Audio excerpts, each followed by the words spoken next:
Chers amis, j'espère que vous allez tous parfaitement bien.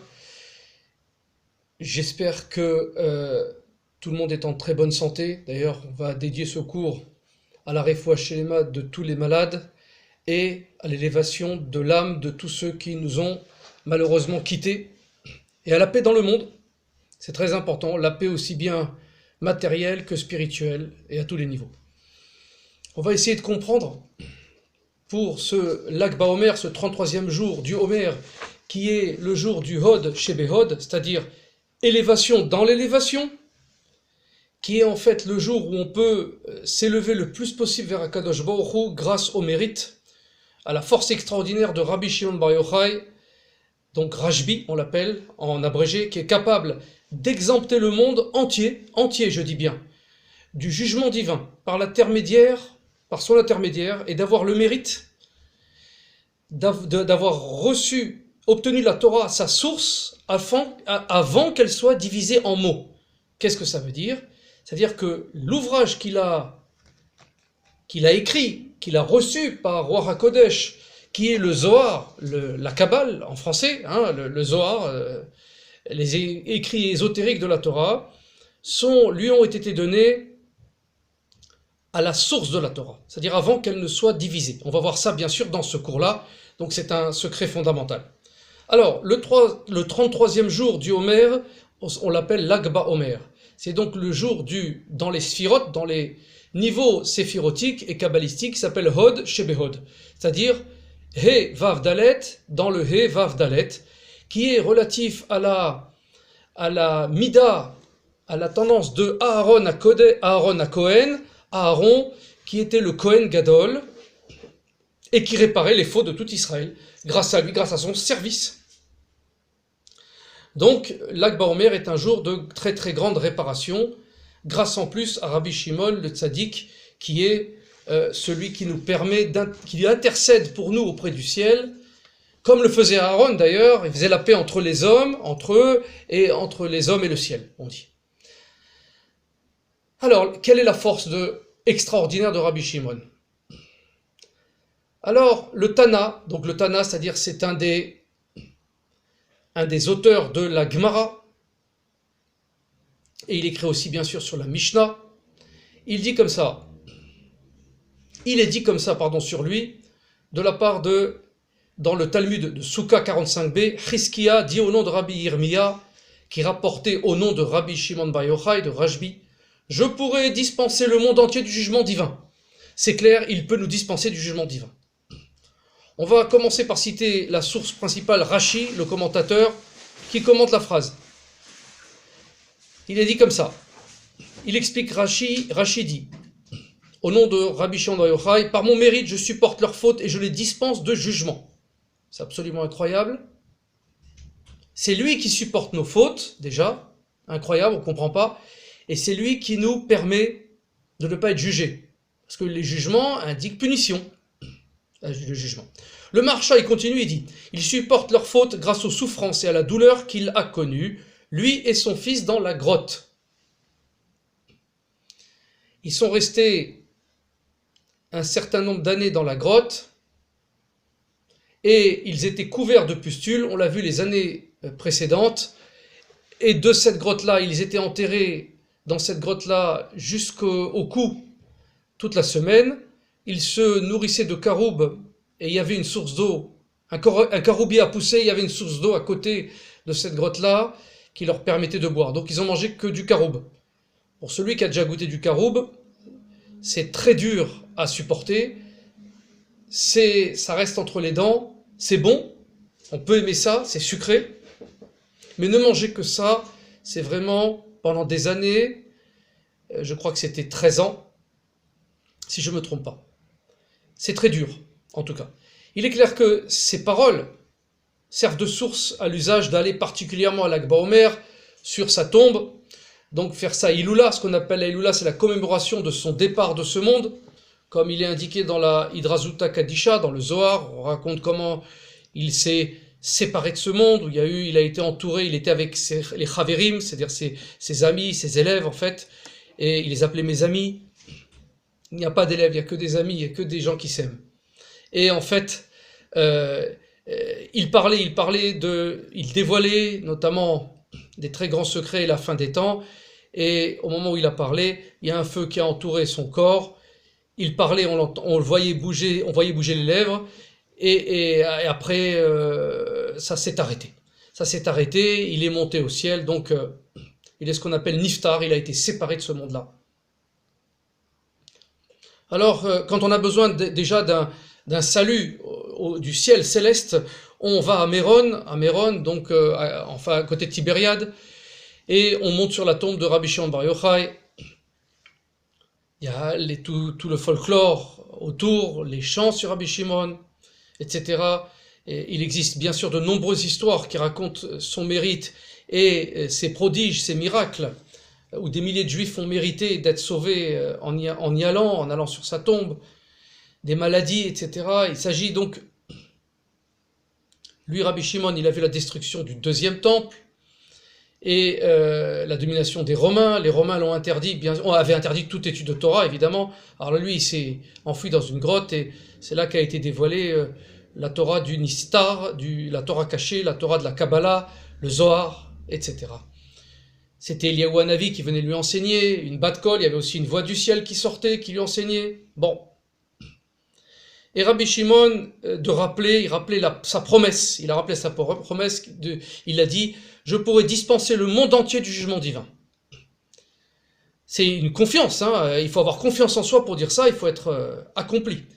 Et justement, il accomplira sa promesse et priera pour nous afin d'exempter le monde entier, je dis bien entier. La sainteté est valable aussi bien pour les juifs que les non-juifs, et tout le monde entier, même la nature. Alors, on a pensé expliquer cette force fabuleuse de Rabbi Shimon Bar Yochai, parce qu'il est rapporté dans le livre du Baal Shem Tov, dans Vezot Anerhasha, au nom 4, page 4, au nom du Baal Shem Tov. Il est posé une question essentielle sur l'injonction divine, l'ordre divin qui a été fait à l'homme dans Bereshit, Genèse 2, 17. Il dit comme ça, Dieu a dit dans la Torah, « Mais l'arbre de connaissance du bien et du mal, tu n'en mangeras point, car du jour où tu en mangeras, tu mourras. » Tout le monde connaît, ceux qui sont habitués, cette phrase-là, c'est l'histoire du fruit défendu, l'interdiction de le manger. Ça signifie donc que Adam Arishon, le premier homme, Adam, avait le choix de ne pas manger le fruit de l'arbre, de la connaissance. Donc cet arbre-là provoquait en lui une connaissance du bien et du mal, parce qu'il avait touché au mal, puisqu'il avait bravé l'interdit divin. Alors, s'il n'avait pas touché, il ne serait pas mort, il serait resté en vie. C'est pour ça qu'à l'heure actuelle, nous quittons ce monde. Il y a certains qui quittent ce monde vivant. Dans l'histoire, dans la Torah, il est indiqué, Eliyahu Hanavi, etc., ils sont montés, Moshe, il est monté du baiser divin, etc. Bon, c'est pas vivant, mais il y a différentes façons de mourir, ne croyez pas qu'il n'y en a qu'une seule. Donc, il avait le choix de ne pas manger cet arbre, le fruit de l'arbre. Il serait resté en vie. C'est surprenant, parce que dans le Midrash Bereshit Rabbah 8.2, il est marqué comme ça. Alors on va rentrer dans le vif du sujet. La Torah, on sait que la Torah a précédé la création du monde de 2000 ans. Alors comment se fait-il qu'il soit écrit dans les Nombres 19.14 « Voici la Torah, lorsqu'un homme meurt dans une tente. » On parle dans la Torah de la mort. Et pourtant la Torah a été dévoilée au monde, elle précédait le monde de 2000 ans. 2000 ans, c'est une période, mais c'est aussi un niveau spirituel. Alors, la mort est donc évoquée dans la Torah, alors que Adam n'était pas encore créé. Et à plusieurs reprises aussi. Il était envisageable alors que Adam Arishon ne faute pas et donc ne meurt pas. Alors pourquoi c'est marqué que si l'homme meurt dans une tente, alors on doit respecter les règles de l'impureté relative à la mort. Le Baal Shem Tov, Rabbi Israël Baal Shem Tov a dit comme ça, avant la création du monde, la Torah était écrite devant Hachem avec les mêmes lettres que celles que nous avons, mais avec une autre combinaison, d'autres combinaisons qui ne mentionnaient pas la question de la mort. En fait, la Torah était une phrase unique, puisque c'est Hachem lui-même, c'est sa volonté. Si c'est sa volonté, puisqu'il est un, cette Torah était unique, une unification des systèmes, il n'y avait pas de séparation, elle était entière. Il n'était pas question de la mort, c'était autre chose, un autre niveau. À Mashiach, il n'y aura plus de mort, donc ça veut dire que ce mot qu'on appelle mort, mavet, il est relatif à une période. Alors, lorsqu'Adam Arishon a péché, il a été condamné à mort. Il est sorti du Gan Eden, il y a eu la mort qui a été tout de suite, Shura qui s'est attaché à lui, il a créé les niveaux parce qu'il s'est séparé d'Hachem. Comme il s'est séparé d'Hachem, il a séparé aussi le corps d'Hachem. Alors, les combinaisons de la Torah ont été changées, ont été ordonnées différemment, même séparées, on va le voir par la suite, pour celles que nous avons maintenant. Comme dans cette phrase, si un homme meurt dans une tente. De même, toutes les fautes et sanctions mentionnées dans la Torah sont des combinaisons qui ont changé après la faute. Avant la faute, elles étaient différentes. Avant cela, les lettres étaient dans la Torah selon une autre combinaison, un autre sens qui n'est pas, que nous ne sommes pas adaptés à ce sens-là. À Mashiach, ça reviendra au sens-là. On va maintenant citer le Ramban et Nachmanide, qui concerne les combinaisons des lettres de la Torah. Il semble évident que le Baal Shem Tov avait à l'esprit les propos du Ramban. Le Ramban était antécédent au Baal Shem Tov. Dans son introduction de la Torah, il a révélé une chose extraordinaire relative aux combinaisons des lettres. Voilà ce qu'il dit le Ramban. On va traduire en français. Nous avons encore une tradition mystique qui a été écrite dans le Zohar Yitro 87a et dans Vaïkra 13b. Toute la Torah est composée des noms de Akadosh Baruch Hu, de Hachem. Donc toute la Torah en vérité c'est un nom d'Hachem, puisque c'est sa volonté, c'est lui-même. Et lui-même ne peut pas être séparé de son essence. Donc tout ce qui est marqué dans la Torah, chaque mot, chaque lettre, c'est lui-même. Donc c'est un nom d'Hachem. Les lettres et les mots se séparent en noms divins lorsqu'elles sont divisées d'une manière différente. Comme tu peux l'imaginer, par exemple, il a pris un exemple, Nachmanide. Il a pris le premier verset de Bereshit, qui est Bereshit bara Elohim et hashamayim ve'et haaretz. Bereshit bara Elohim. Voilà comment lui, il a changé les choses. Il a mis sous cette forme-là, Berosh, Idbara, Elohim. Donc les mêmes lettres ont changé d'emplacement. Il a coupé aussi différemment les choses, il a coupé les mots différemment, et il a créé un autre sens. Ça veut dire Berosh, Idbara, Elohim. C'est au niveau de sa pensée que Dieu a créé, il a dit.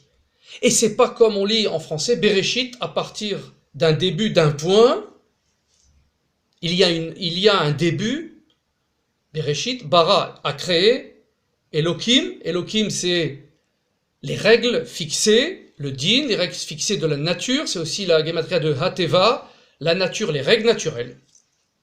Non, lui il a dit, c'est au niveau de la pensée d'Hachem, il est parti avant le Bereshit, dans ces termes. Donc en ordonnant différemment les mots, on a un sens qui réapparaît, qui est, grâce à cette combinaison, un autre sens qui est fondamental aussi.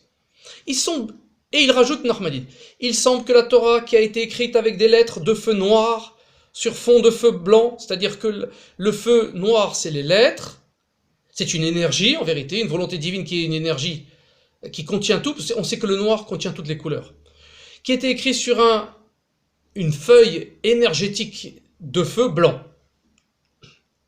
Et le blanc aussi, c'est un niveau. À savoir que l'écriture était contiguë, donc une seule phrase, toute la Torah était qu'une seule phrase, les 603 550 lettres de la Torah étaient collées.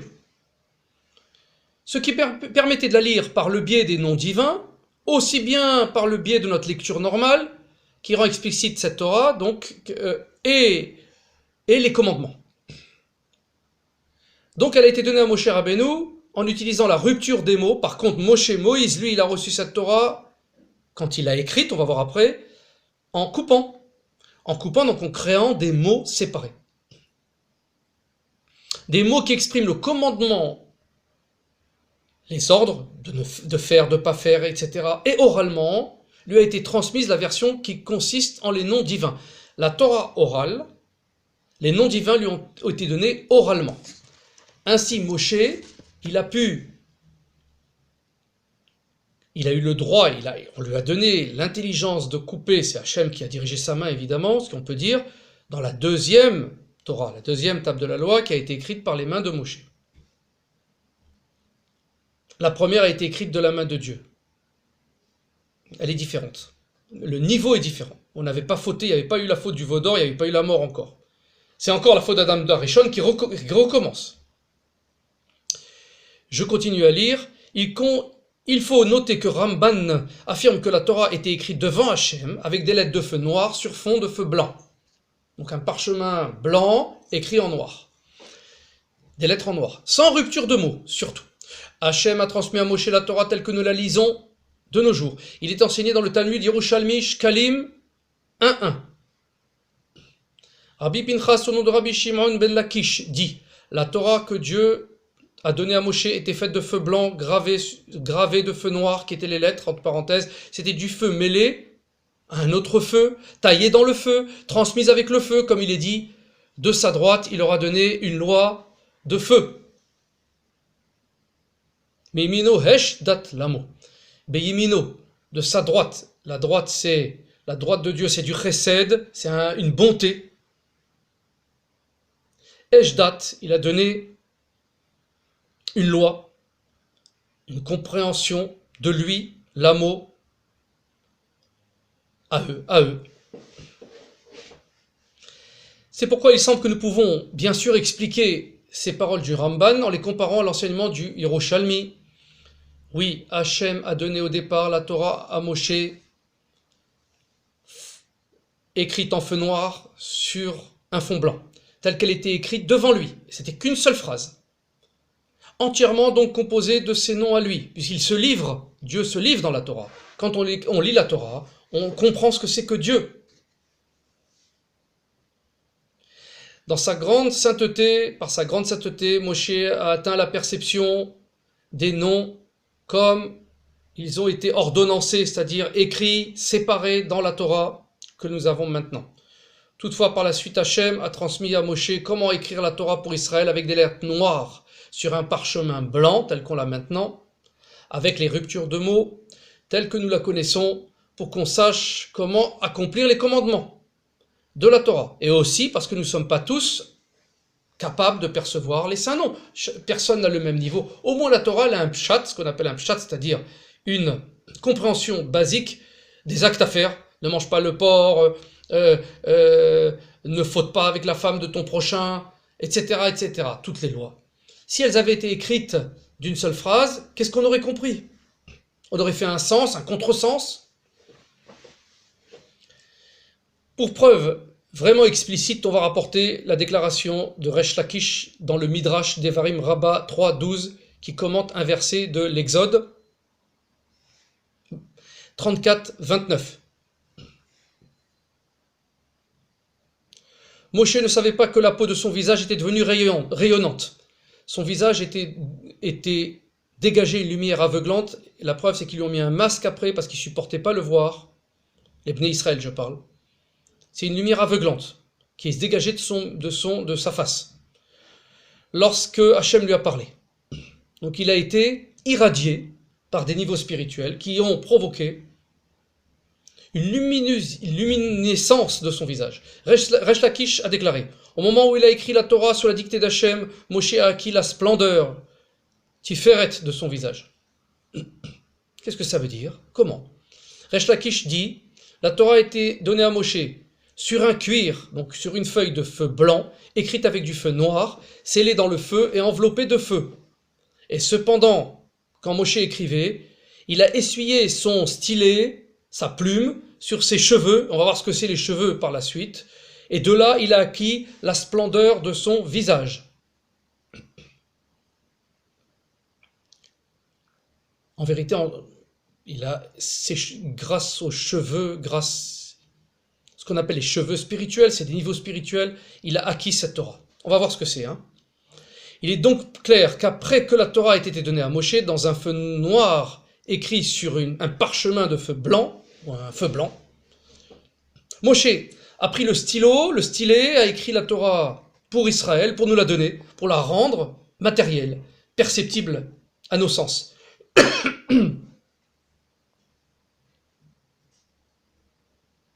Et il a écrit toute cette Torah à l'encre noire sur un parchemin blanc, comme elles sont bien sûr ordonnancées de nos jours devant nous. En copiant cette Torah de feu, il a mérité que la peau de son visage rayonne par le feu de la Torah. Pourquoi ? Parce qu'en fait, le secret est celui-là, quand nous regardons la Torah, nous recevons matériellement son niveau, le niveau spirituel de cette Torah rentre en nous, à travers nos yeux et à travers même la peau. Le rayonnement. Vous savez très bien que le rayonnement, on va faire un petit rappel physique. C'est une longueur d'onde, et cette longueur d'onde, elle pénètre notre peau, elle touche notre œil, elle rentre dans notre œil, et elle arrive au niveau de notre nerf optique, elle est transformée, ça devient de la lumière, des couleurs, des formes, et donc un sens. Donc ce qui est spirituel devient matériel et redevient spirituel, redevient humain, mais aussi spirituel. C'est pour ça d'ailleurs que, je cite le Rabbi de Lubavitch qui disait qu'il fallait lire toujours, et il n'y a pas que lui évidemment, mais c'est lui dont je me rappelle, toujours toutes les brachot et les tfilot dans un livre en regardant les lettres, parce que les lettres sont la volonté d'Hachem, qui est matérialisée par l'encre sur un papier, et donc nous voyons la matérialisation de sa pensée, de sa volonté. En la voyant, on la rentre en nous, grâce à notre œil, et elle se spiritualise, et alors à ce moment-là, même en faisant une bracha, on énonce la chose, on la dit, on lui donne donc un sens, un son, un sens, et on la ramène à Hachem. C'est un mouvement descendant, ascendant, qui nous transcende, on monte de niveau aussi en faisant ça. Je ferme la parenthèse. Le Rav Pinchas Friedman dans le Shvili Pinchas dit comme ça, il dit « J'ai pensé expliquer l'allusion que nous donne Resh Lakish au propos que, quand Moshe écrivait, il a essuyé son stylo sur ses cheveux, de là il a acquis la splendeur de son visage. Il a rayonné. » Qu'est-ce que ça veut dire? C'est quoi l'essuyage du stylo sur ses cheveux? Qu'est-ce que c'est que ces histoires? Ces paroles, nos sages peuvent s'expliquer à partir du écrit du Harizal, le kabbaliste le Harizal.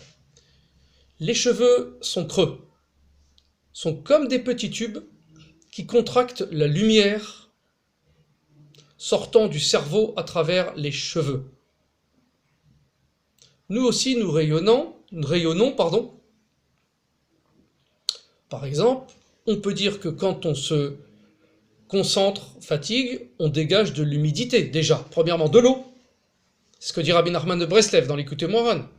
Que quelqu'un qui étudie la Torah, il va créer de la lachout, de l'humidité. Cette humidité, elle va rejoindre la stratosphère, elle va rejoindre donc les nuages, elle va se mélanger à l'eau d'en haut, du ciel, elle va retomber en pluie sur terre pour abreuver le sol, créer des fruits, et on mange les fruits. Donc on mange des fruits qui viennent d'une volonté de Torah, d'une étude de Torah de base, ou d'une tfila, d'une prière. On va peut-être penser, on va faire un petit rappel en physiologie, par exemple. Les cheveux permettent l'aération du cuir chevelu. C'est une régulation thermique du cuir chevelu. Donc par là même du corps, de la tête, donc du cerveau. Quand on chauffe trop, notre cerveau s'emballe. Donc notre pensée s'emballe. Ainsi, le cheveu, qui est un régulateur de température, mais pas seulement, nous permet de nous apaiser et recevoir les choses, donc les niveaux, toute chose est un niveau de perception. Donc la pensée, de réguler la pensée comme on l'a dit. Donc Moshe, quand il a reçu cette Torah, il l'a écrite. Le cheveu est une interface entre le monde matériel et le monde spirituel, puisque le monde de la pensée est spiritualité. La pensée est l'âme, c'est la neshama. Elle est permise par Hachem, cette pensée. C'est là l'allusion de Resh Lakish. Lorsque Moshe a écrit la Torah, il a nettoyé son stylo dans ses cheveux pour contracter sa compréhension des noms de Dieu, disposés dans cette Torah de feu qui était une seule phrase, afin d'écrire la Torah en ayant le sens, en coupant les mots, la rendant ainsi accessible à chacun. C'est là le sens de l'essuyage de ce stylo, ce stylet d'encre. Cette encre est une encre divine, c'est un niveau spirituel. Il fallait contracter la connaissance qui était dans la tête via les cheveux creux afin d'écrire une Torah avec un stylo, quelque chose de matériel, tel que nous le connaissons, pour matérialiser cette Torah.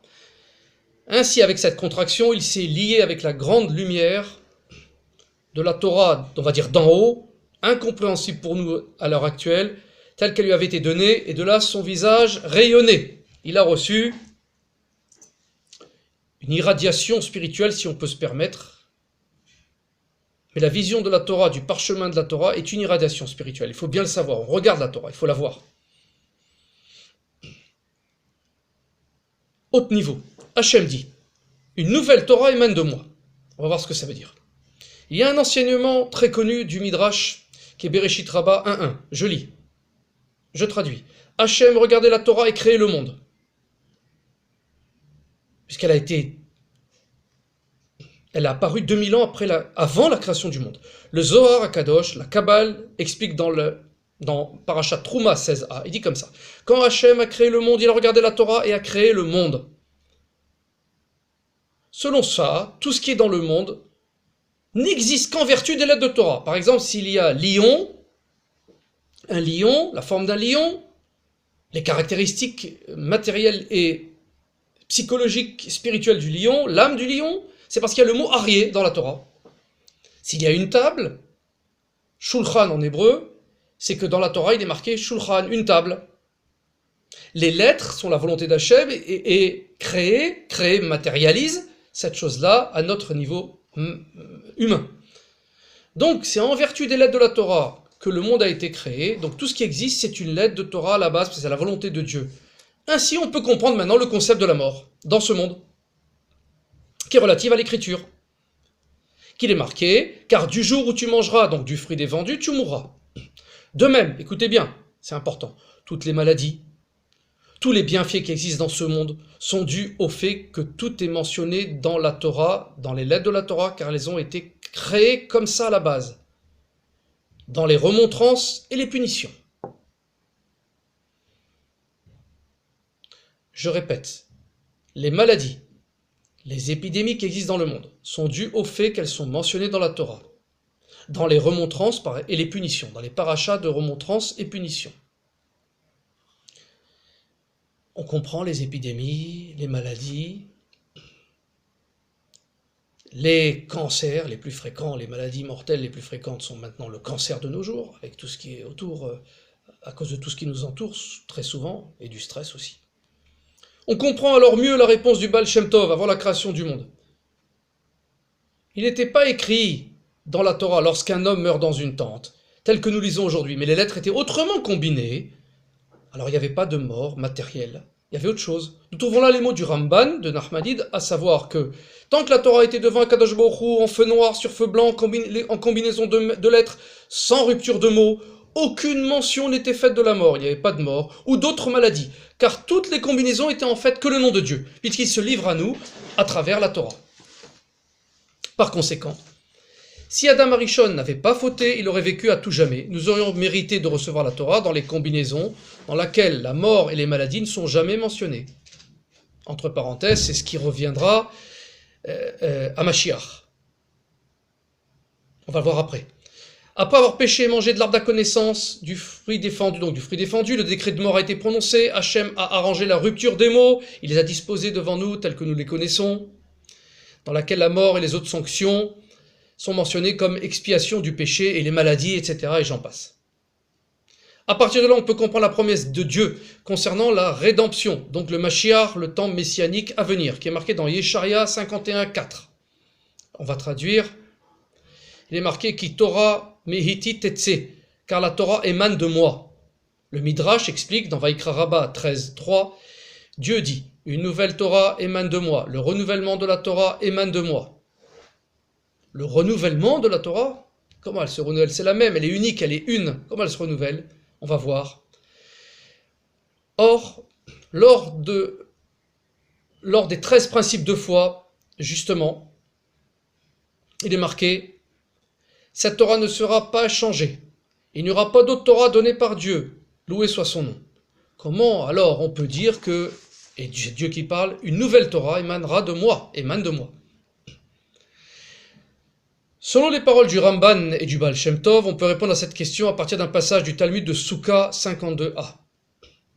Dans le futur, c'est-à-dire dans les temps messianiques, dans les temps de la perception absolue d'Hachem, où il fera un avec son monde, on verra les niveaux, Hachem amènera le mauvais penchant et l'abattra, donc l'Yetzerara.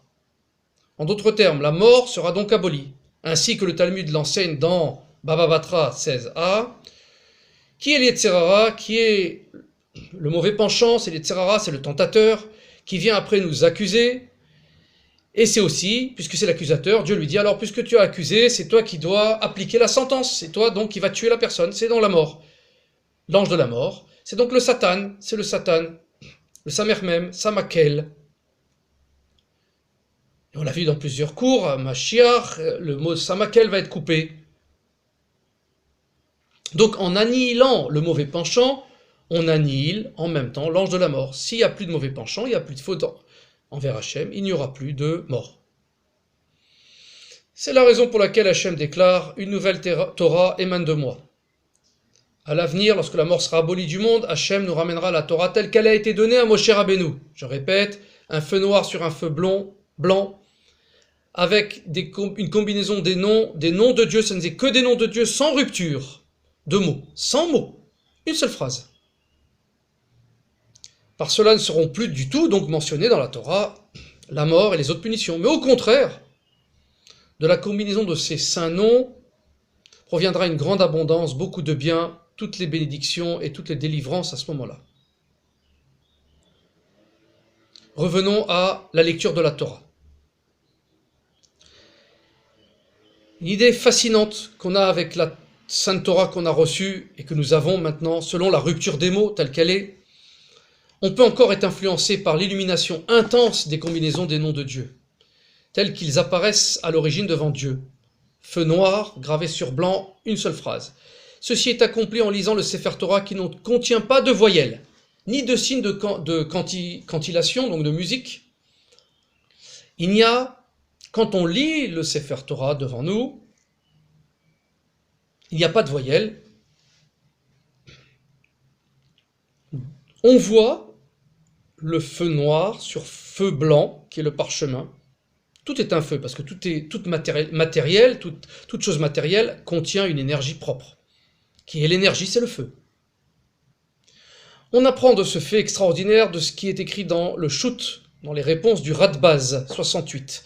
Il explique pourquoi nous avons une tradition transmise de génération en génération, depuis Moshe Rabbeinu, d'écrire la Torah dans un rouleau de parchemin sans voyelles. Donc on a les lettres, mais on ne sait pas quels sons associés à la lettre. C'est une tradition orale. Ça a été enseigné par Moshe. Pourquoi? Toutes les voyelles que nous utilisons pour lire correctement la Torah ont été transmises à Moshe Rabbeinu au Sinaï, c'est la Torah orale. Ont été aussi transmises les cantillations, la musique. La musique, il y a dans la Torah. Pourquoi alors on n'a pas introduit dans le Sefer Torah ces voyelles et cette cantillation? Le Radbaz explique, en se référant aux paroles du Ramban qu'on a citées plus haut. Voilà les paroles qui sont des paroles très sacrées. Le Radbaz, il dit comme ça. Tu m'as posé une question, je vais donner mon avis. Pourquoi n'écrivons-nous pas les voyelles dans un Sefer Torah, vu que tout ce qui a été donné à Moshe au Sinaï le fut entièrement avec les voyelles et la cantillation? De même, les signes de cantillation méritent d'être écrits, afin que le lecteur puisse lire correctement le texte sans erreur. Après tout, même les signes de cantillation, on le voit, clarifient quelquefois le sens du texte. On voit que, très très souvent, les notes de musique sur les lettres provoquent en nous une compréhension, elles ont un sens. Le Radbaz répond.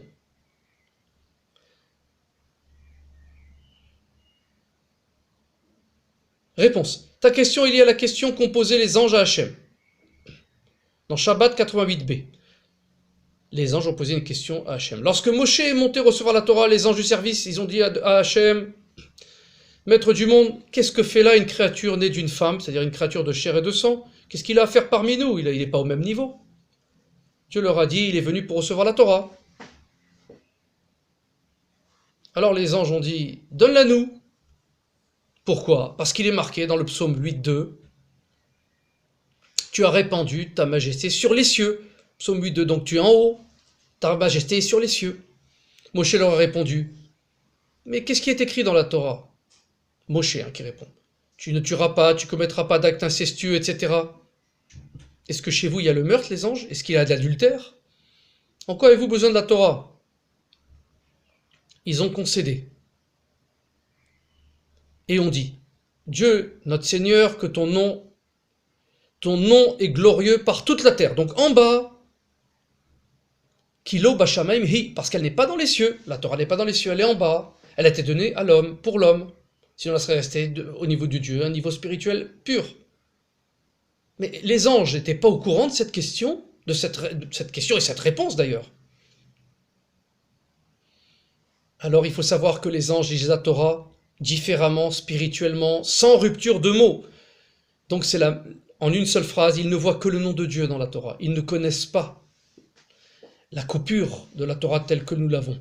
Car ils sont en haut spirituellement, ils sont séparés de la matière, donc ils n'ont qu'une spiritualité. Ils n'ont pas de matérialisation et de compréhension de cette matérialisation. C'est ainsi que Chachamim, nos sages, ont déclaré que toute la Torah est composée des noms divins. Ainsi Hachem les a informés que la Torah a une lecture alternative, aussi bien matérielle, impliquant la rupture des mots,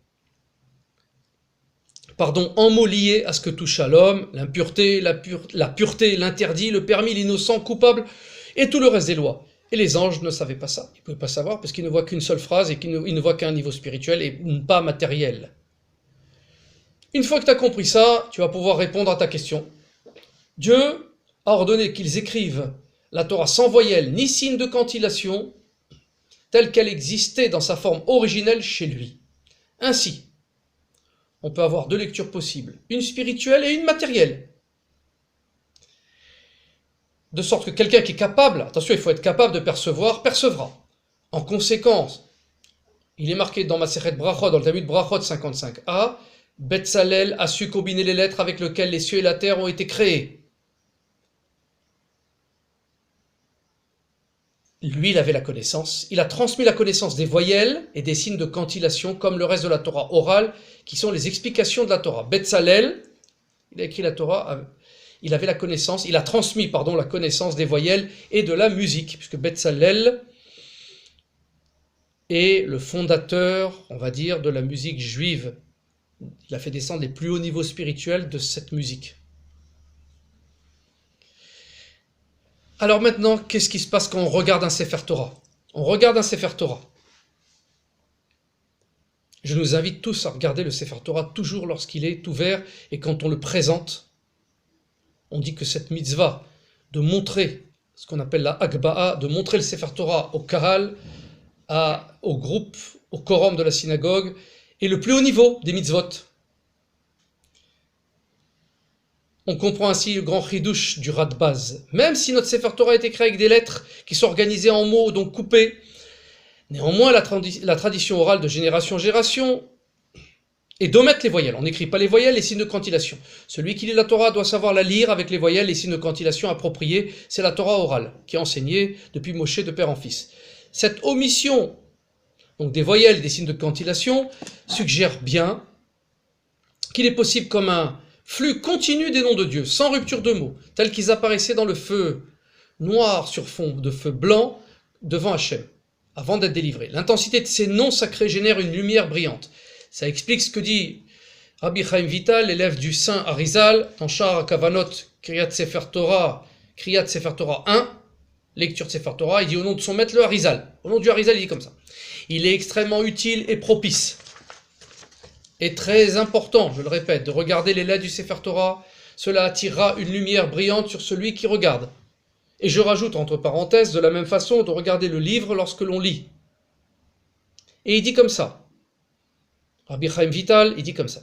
C'était l'usage de mon maître le Harizal d'embrasser le Sefer Torah, de l'accompagner, de marcher derrière lui, donc de faire du kavod, de l'honneur au Sefer Torah, pendant qu'il était transporté du Echal vers la Teva pour qu'on y lise. Ensuite, il est resté près de la Teva, jusqu'à ce que soit ouvert le Sefer Torah et soit montré à toute la synagogue, à toute la congrégation, comme nous le savons et qu'on fait maintenant. Ensuite, il regardait attentivement les lettres du Sefer Torah.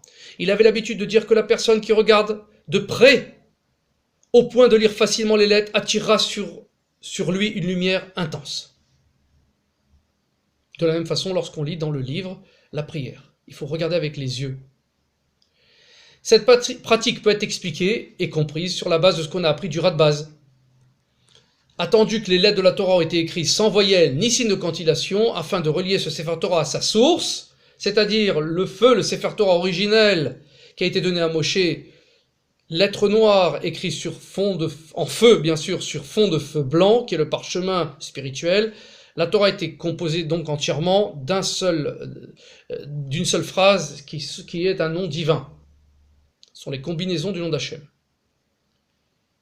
Ce faisant, grâce à ça, on se connecte à la source de la Torah, à la source de la volonté d'Hachem, telle qu'elle a été donnée à l'origine, en attirant sur soi une lumière très intense et brillante du feu originel de la Torah, le Bereshit originel, qui est Berosh Hashem, puisque Bereshit bara Elohim, on peut le changer en Berosh Idbara Elohim. C'est dans sa volonté que Dieu a créé ce monde. Alors, qui est Rabbi Shimon Bar Yochai? On a oublié, depuis ce long développement, qui est Rabbi Shimon Bar Yochai? Rabbi Shimon Bar Yochai, c'est l'étincelle de Moshe.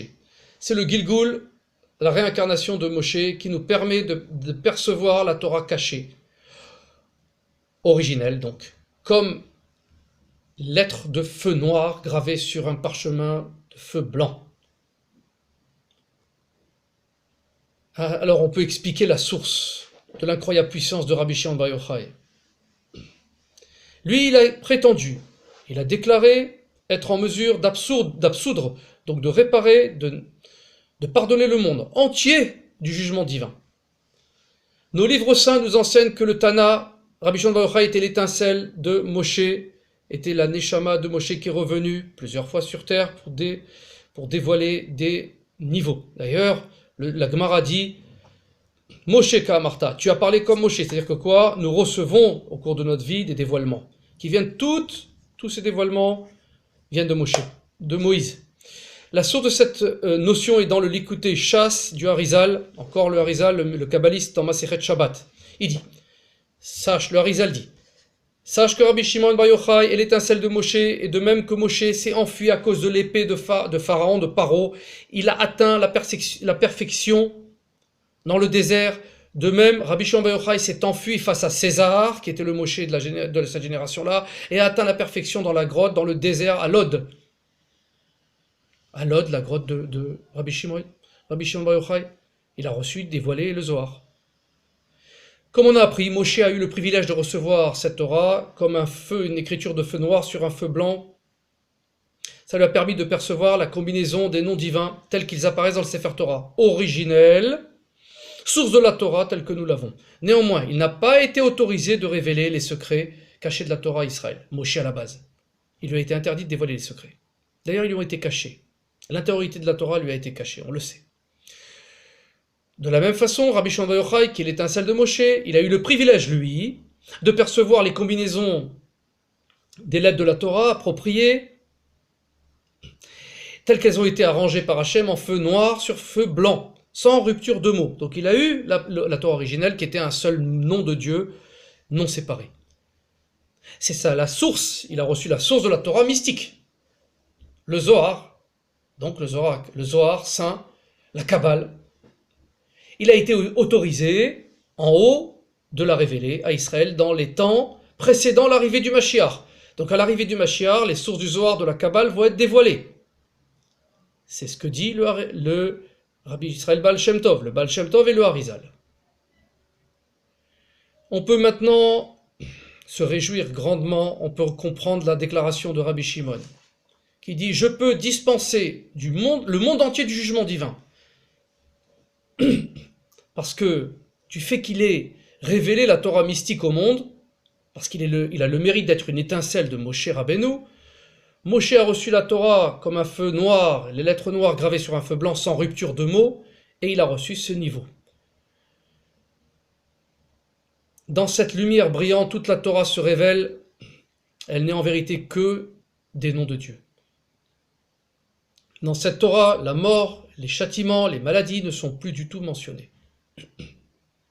De plus, il faut savoir que les noms de Dieu, eux-mêmes, ont la capacité d'adoucir et d'atténuer tous les jugements rendus contre Israël. C'est pour ça que l'on dit « Limud Torah keneget kula ». L'étude de la Torah est plus haut que tout. Pourquoi? Parce qu'on rentre en connexion avec les noms de Dieu, et donc les dévoilements de son essence, et donc la réparation à son essence. À la bina, c'est-à-dire le discernement que Dieu est un, vient de l'étude de la Torah. Grâce à ça, on répare tout. Parce que le châtiment, c'est pour nous procurer du darat, de la conscience. Si on l'a à la base, on n'a plus besoin d'être châtié. Revenons maintenant au minhag, à la belle tradition qui consiste à allumer des feux de joie, des feux de camp à l'Akba Omer, le 33e jour du Homer, comme le dit le Bnei Issachar dans Iyar 3.3. Il est d'usage d'allumer des lumières et des feux en ce jour.